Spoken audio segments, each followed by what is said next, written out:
Alô, você já me conhece, eu sou o Babalorixá Eurico de Xangô e esse é o Papo Afro, o meu lugar de fala sobre assuntos relacionados aos cultos afro no Brasil.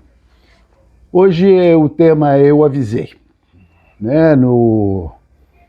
Agora, durante a passagem do ano, eu fiz alguns relatos desse ano que estava se iniciando, expliquei da diferença entre regência de orixá na Umbanda, né, que o ano começa segunda-feira, então seria Exu e Obaluaê. No candomblé, a leitura se faz de forma diferenciada, né, para dentro da casa, dentro da sua aldeia, né, e quem está influenciando muito os fenômenos atmosféricos desse ano é Logon Edé na primeira metade e Oxoguian na segunda metade. Né? No candomblé, né, dizem que quando Logon Edé aparece, as iabás se encantam. Isso na visão do jogo de búzios. Né? Na visão da ciência, a gente pode dizer que El Ninho está aquecendo as águas do Pacífico em 2 graus, né? A ZAC, a zona de convergência lá do Atlântico, né?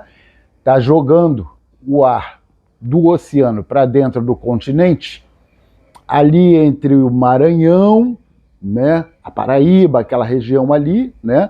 Um vento mais úmido que vai favorecer, né, pelo menos vai diminuir a seca na segunda metade do ano no Nordeste. Né? Bom, esse vento entra no continente por ali, né, vai até o final, lá no Amazonas, lá encontra a alta da Bolívia, né, esse paredão na atmosfera torna-se maior, porque do outro lado, no Atlântico, o Atlântico está 2 graus mais quente, né? E aí aquele vento desce lá desce, né, da alta da Bolívia, né? Passa pelo Amazonas, pelo Pantanal, né? Atravessa o sul de Minas e o norte de São Paulo e desemboca no Rio de Janeiro. Esse rio aéreo é Onira, né? Já falei sobre isso. E o que acontece?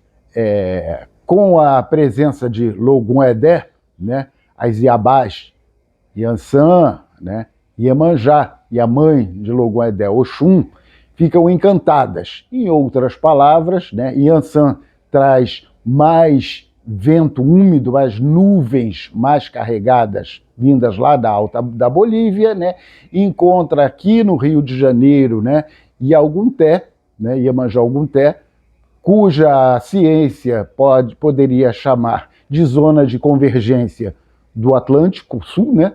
Zona de convergência, que vai impedir que o rio aéreo leve para o oceano essas nuvens carregadas, né? Levam as nimbus cúmulos ou cúmulos nimbus, né? Tanto faz, a ordem dos fatores não altera o produto. Pai, o que é cúmulos nimbus? O que é nimbus cúmulos? São nuvens gigantescas que a gente vê no horizonte quando vem o temporal, que tem quilômetros de altura e quilômetros de extensão, que carregam muita água, né? Quando essas nuvens vêm lá de cima, passa pelo Amazonas, né? O Goiás, né? Sul de Minas, norte de São Paulo, chegam no Rio de Janeiro, elas chegam muito carregadas. Só que a zona de convergência impede, né? Ou seja, o oceano joga as nuvens, as nimbus cúmulos de volta, né? O oceano Iemanjá Ogunté pega Yansan e não deixa que ela vá para o mar e faz com que ela precipite as nimbus cúmulos, né, nessa região, principalmente na Baixada, né, fazendo com que Oxum, os rios, transbordem de felicidade por causa de Logon Edé e de infelicidade para o ser humano. Se o ser humano vivesse em total harmonia com a natureza, essas enchentes não ocorreriam. Por que os rios transbordam? Né? Porque a população joga geladeira, bujão de gás, sofá, resto de obra, joga o diabo dentro do rio, né? E quando ocorre esse fenômeno supernatural do atual período, né, acontece isso. a água não tem para onde escoar, né? E a culpa é do prefeito do município do Rio de Janeiro. Não, primeiro que eu não gosto da palavra culpa, né? Ela é do cristianismo, é uma coisa muito pesada. Vamos colocar responsabilidade. A responsabilidade é do prefeito. Não, não é. A responsabilidade são dos moradores, que têm que entender que se poluir o rio, quando encher, o que vai ficar poluído é a casa dele, é a vida dele. Aí as pessoas são arrastadas pelas correntezas, aquele negócio todo, não sei o quê. É a prefeitura. Não, é o pobre que é porco, ok? Você tem o direito de ser pobre, sim. Você tem direito de ser tudo na vida. Duas coisas você não pode ser na vida, tá? Burro e porco. Esse binômio geralmente dá esse tipo de catástrofe nessas regiões. Aí o que acontece? Né? Deus não gosta de pobre. Você tem uma mansão e você tem um barraco. Tem o temporal, o que cai? O barraco. É Deus? Não, não é Deus. É porque quem habita o barraco, tá? Joga um monte de porcaria dentro do rio. A pessoa que mora na mansão, tem saneamento básico e tem um mínimo de inteligência para saber que se sujar ao redor, vai ter a lei do retorno, uma lei da física.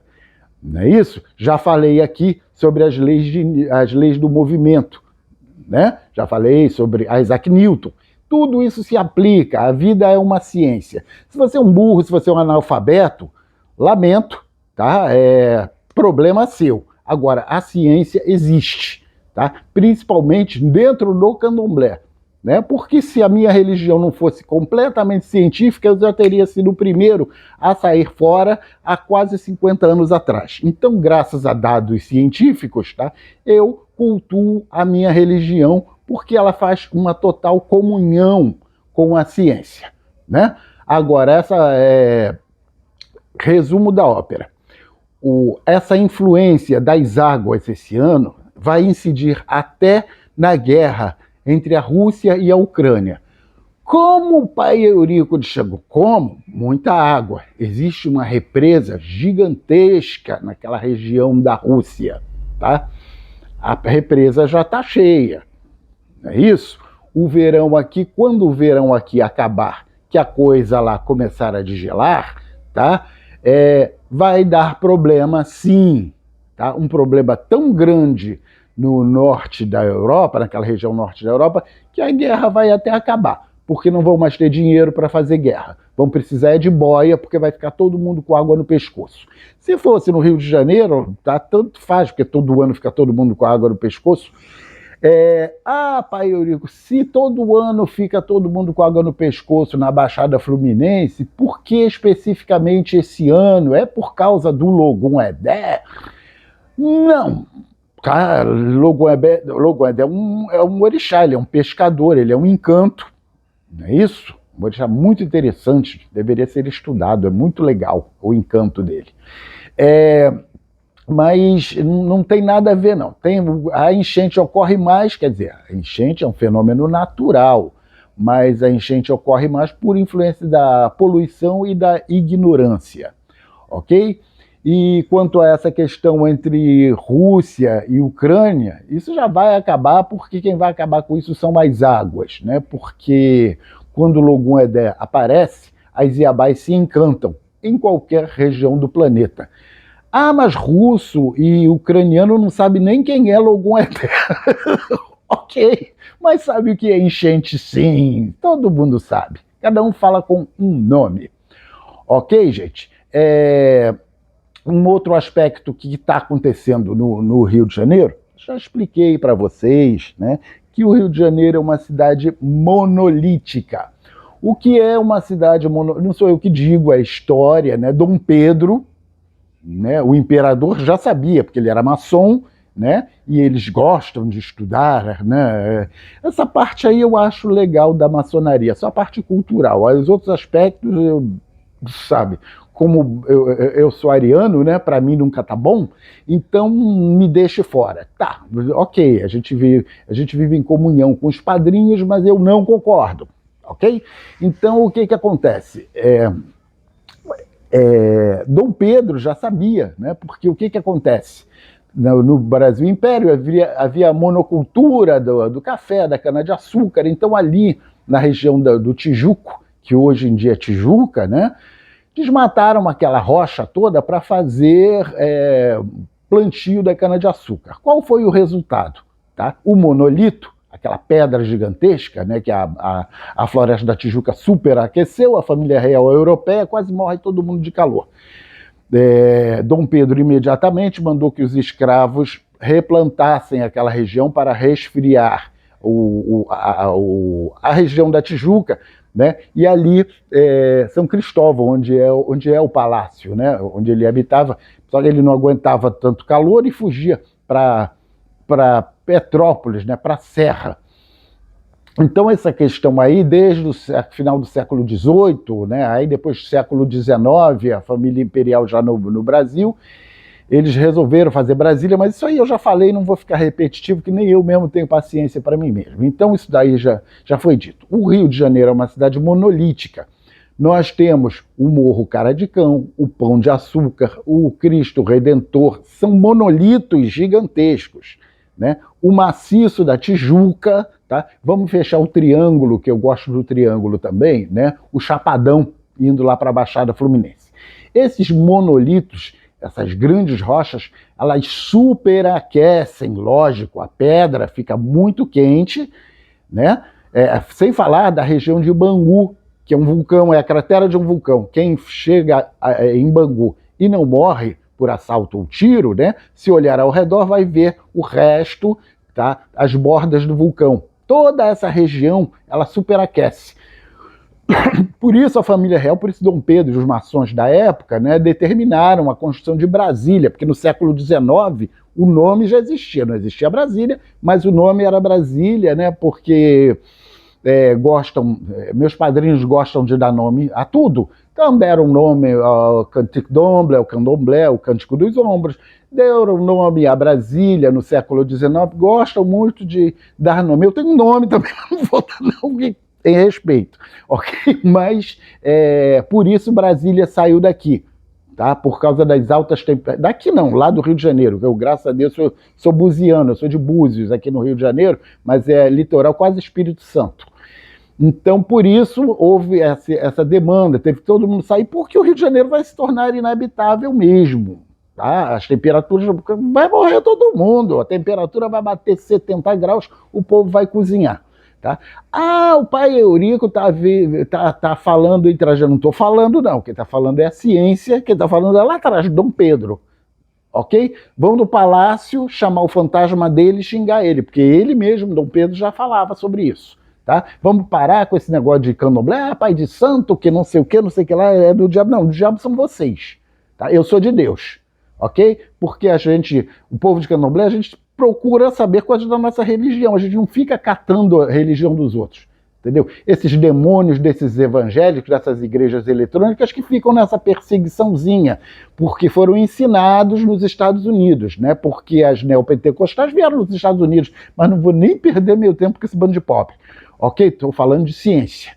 Tá bom? Então, esses monolitos que formam, né, o município do Rio de Janeiro vão superaquecer, as pessoas não vão conseguir ficar. Tá? Mas isso também propicia, tá, a precipitação, tá, de água de forma excessiva para esfriar os maciços. Tá bom, gente? Então, assim, quando acabar isso, que ainda vai ver muita água por aí, porque elas continuam encantadas com o pescador, com o Logum Edé, né, que ele é a beleza, as Iabás adoram o menino. Tá? E aí continua essa precipitação de água. Na segunda metade do ano, né, o Oxoguian, o pai da guerra, elas já ficam mais sossegadinhas, mas por enquanto vamos ter rios cheios, né, Oxum, né, muita chuva, Onira, o rio aéreo, né, e muita força da zona de convergência do Atlântico, Iemanjá Algunté, tá, impedindo que as nimbus cúmulos passem, e toma de água. Então vamos ter bom senso de não jogar lixo no rio, porque vocês vão morrer. Só por isso. Ok, gente? E eu já estou falando isso tudo, mas eu já tinha falado alguma coisa sobre isso na virada do ano. Né? Logo que o ano virou, a gente fez um papo afro a respeito das propensões atmosféricas para 2024, né? Aí o pessoal fala, as centúrias de Pai Eurico, as centúrias, fala, o que quiser, tá? O que você já, muita gente falando, né? Dá o likezinho ali, ninguém aperta, mas 24 horas por dia enfiado no papo afro, entendeu? Só que o Facebook me diz quantas pessoas tem, entendeu? E se continuar esse saco, né, o papo afro vai passar a ser fechado por um grupinho mais seleto. Aliás, era o que eu já deveria ter feito há muito tempo, entendeu? Esse negócio de ficar dando luz a cego, se era para ter visão, não seria cego, entendeu? É isso, gente. Papo Afro, a ciência fazendo as pazes com a religião e hoje, excepcionalmente, com a meteorologia. Falei certo. Valeu!